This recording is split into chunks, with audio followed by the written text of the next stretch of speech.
கிளிநொச்சி பச்சிலைப்பள்ளி பிரதேச செயலாளர் பிரிவின் கீழ் உள்ள கோயில் வயல் பகுதியில் உள்ள தமிழ் மக்களின் பூர்வீக காணிகளை துப்புரவு செய்வதற்கு வன ஜீவராசிகள் திணைக்களம் தடுத்து வருவதுடன் அவற்றை சுவீகரிப்பதற்கான முயற்சிகளை மேற்கொண்டுள்ளதாகவும் பாதிக்கப்பட்ட காணி உரிமையாளர்கள் தெரிவித்துள்ளனர்.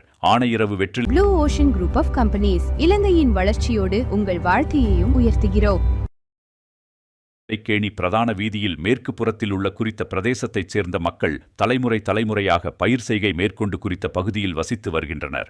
கடந்த 1991 ஆண்டு ஆணையிரவில் இடம்பெற்ற யுத்தம் மற்றும் வெற்றிலைகேணியில் இருந்து ஆணையிரவை நோக்கி மேற்கொள்ளப்பட்ட இராணுவ நடவடிக்கை காரணமாக இப்பகுதி மக்கள் முழுமையாக இடம்பெயர்ந்து தமது வாழ்வாதாரங்களை கைவிட்டு சென்றனர். கடந்த 2009 ஆண்டு யுத்தம் நிறைவேற்றதன் பின்னர் வெடிபொருள் ஆபத்தான பிரதேசங்களாக அடையாளப்படுத்தப்பட்டு 2020 ஆண்டு வரையும் வெடிபொருள் அகற்றும் பணிகள் முன்னெடுக்கப்பட்டிருந்தன.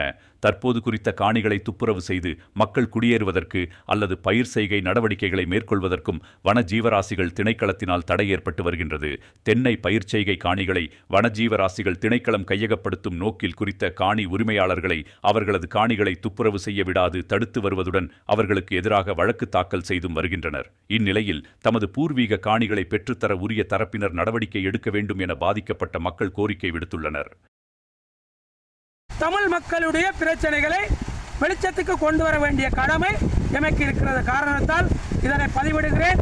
இதற்கு துரித கதியிலே பச்சிலைப்பள்ளி அதிகாரிகள், அரசாங்க அதிபர் உடனடியாக நடவடிக்கை எடுக்கவும். ஒரு தமிழ் மகன் ஒரு 4 ஏக்கரோ 2 பரப்பு காணி பிடித்தால் உடனே அதை பறித்து கொடுக்கிறார்கள், பறிக்கிறார்கள். ஆவணமே இல்லை. இன்றைக்கு எத்தனை வருடமாக கிளிநொச்சியில் கோமிட்டை தான் தூக்கி வச்சிருக்கார்கள், உறுதி கிடையாது. அப்படியான சூழ்நிலை இருக்கு.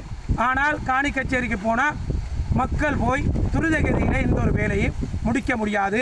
இந்த காணி கச்சேரிக்கு இந்த உறுதிக்கும் தொடர்பில்லை. ஆகவே நீதிமன்றம் கூடி இதற்கான ஒரு நல்ல ஒரு தீர்ப்பை கொடுக்க வேண்டும் என்று மிகவும் தாழ்மையுடனும் அன்புடனும் கேட்டுக்கொள்கிறேன். யுத்தத்துக்கு முன்னர் எங்களுக்கு அந்த காணிகளில் வந்து தென்னியல் நின்றது. எங்களோட பிதா வந்து அதெல்லாம் பிறந்து வளர்ந்தவர். நான் சிறு வயதிலேயே அந்த காணியை தென்னியல் நிற்கிற நேரங்கள்லாம் நாங்கள் அதை பராமரிச்சிருந்துருக்கிறோம். அப்படி இருந்தும் இப்போ யுத்தம் நீண்ட காலத்து வந்த பிற்பாடு இப்படி ஒரு தடை ஒன்று ஏற்பட்டிருக்கு. நாங்கள் இது சம்பந்தமாக ஏஜி ஆஃபீஸோட தொடர்பு கொண்டு அவை சொல்லினோம், சொந்த காணியண்டா நீங்கள் போய் உங்களோட காணியை துப்புரவு செய்யுங்க.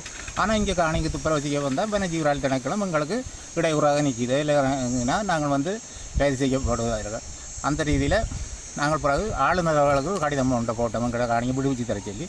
ஆளுநர் திரும்பவும் வந்து வனஜீவரால் திணைக்களத்துக்கு வந்து ஒரு கடிதத்தை அனுப்பி அவர்கள் வந்து இங்கே எங்களை ஃபிக்ஸ் எடுக்கணும்னு சொல்லி வந்தினோம்.